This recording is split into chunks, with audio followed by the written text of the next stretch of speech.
Hello, my name is Dr. Cindy Becker and I'm from the Department of English Literature at the University of Reading. This is one of a series of screencasts we're offering looking at revealing speeches and the questions they might pose for us. This screencast is looking at The Tempest, and I'm asking, is Caliban a monster? Now, when you first think about the character of Caliban, it might seem like an easy question to answer. We're told by Prospero that he is a freckled whelp hagborn, not honoured with a human shape. And Stefano calls him a monster to his face. So we might feel very secure to start with. But of course Shakespeare wouldn't do that to us. He wouldn't give us just a simple caricature when he can give us a much more complicated character.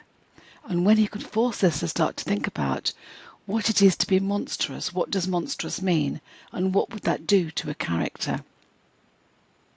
So before we look at the speech in detail, I want to tell you where to find it. If you go to Act 3, Scene 2, the setup is that Caliban is talking to two other characters, Stefano and Trinculo. Both of them have been drinking. He's befriending them and he's trying to explain to them what the island is like. They can hear music, it's magic, they don't know that. And so he's trying to explain what it's like to live in his island. Be not afeard, the isle is full of noises, sounds and sweet airs that give delight and hurt not. Sometimes 1,000 twanging instruments will hum about mine ears, and sometimes voices that, if I then had waked after long sleep, will make me sleep again. And then, in dreaming, the clouds methought would open and show riches ready to drop upon me that, when I waked, I cried to dream again. It is a beautiful speech. So what are we supposed to think about it? Well, first of all, it's a huge contradiction.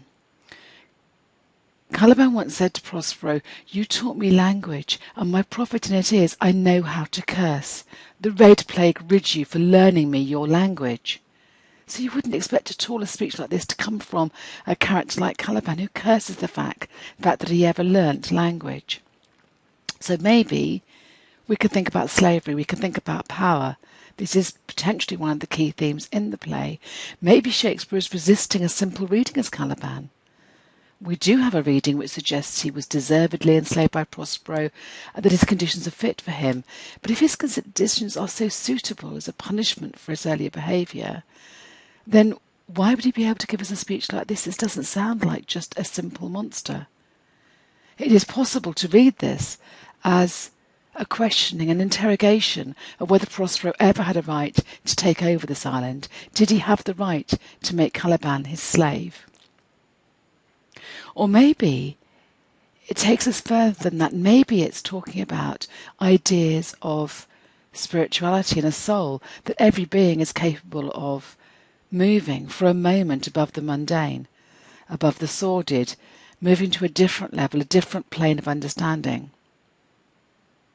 But before we leave this, we also need to think about at least the possibility. The speech is just a beautiful speech. It's just a beautiful speech. It describes a beautiful island. It's a flight of fancy, and it could have many other possible readings. So we're just giving you some options here, hoping that you might take it further as you continue to study Shakespeare. Thank you for listening.